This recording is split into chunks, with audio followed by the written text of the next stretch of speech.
Well, welcome to the Serene Discipleship Project at Egret Isle Farm. We're back in the shop today, and I have finally finished knife number 3, 97 to go, to completing 100 knives. And, well, you can see how it turned out. I'm not all that happy with how the blade turned out cosmetically. I'm working with a 1-inch belt grinder, and so I suppose I should cut myself a little slack. I'm thrilled with the edge. This knife is sharp. Let me show you.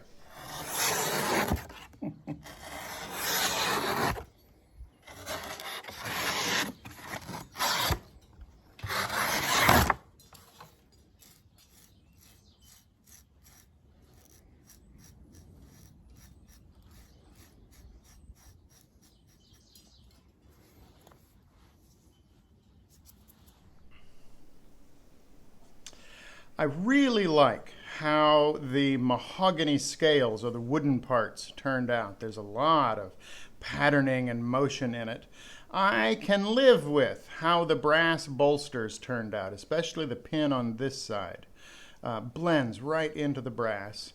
And I am not quite done. I guess I need to finish that hole for a leather thong to go through. I'm waiting on a delivery from Amazon of a drill bit that can go through there. So I think that this is a keeper. It shows at least progress up that learning curve, both in terms of blacksmithing and knife making. And so that was one of my goals for the project. And the others, of course, were simply to have fun doing it and for that sense of satisfaction at having made this. And I'll return to that in just a moment.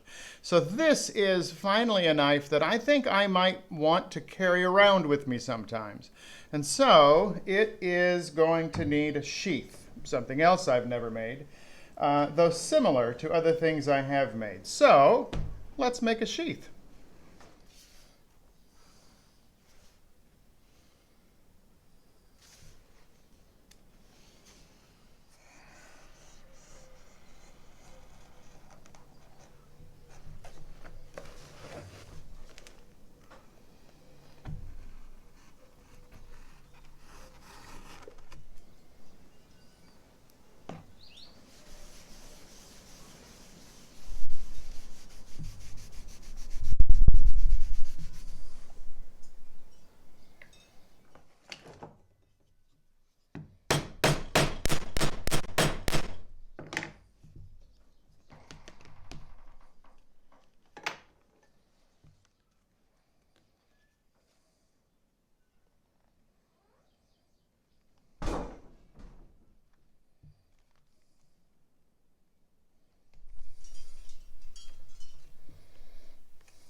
There it is. Knife number 3 finished with sheath. I like how the embossing came out there. There's an authenticity in a project like this. There's a truth in my relationship with this object. What I mean by that is this. I am intimately acquainted with all of the materials that went into the making of this object. And I understand, at least on a basic level, the processes by which the steel and the wood and the brass and the leather all came together from their starting point into this final form.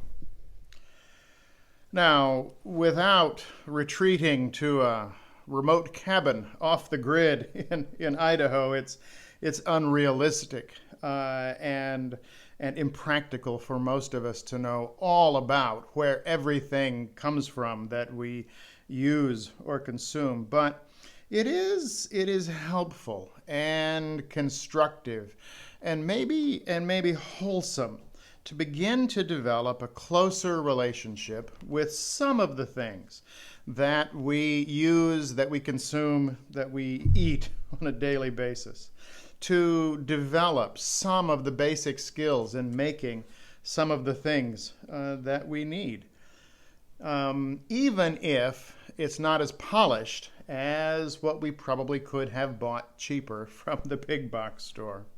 And maybe to grow some of our own food, to have produced some of the calories in our diet, even if just to experience firsthand how soil and water and light conspire together to make food. The passion of the maker. Well, it is something to think about. We'll see you next week.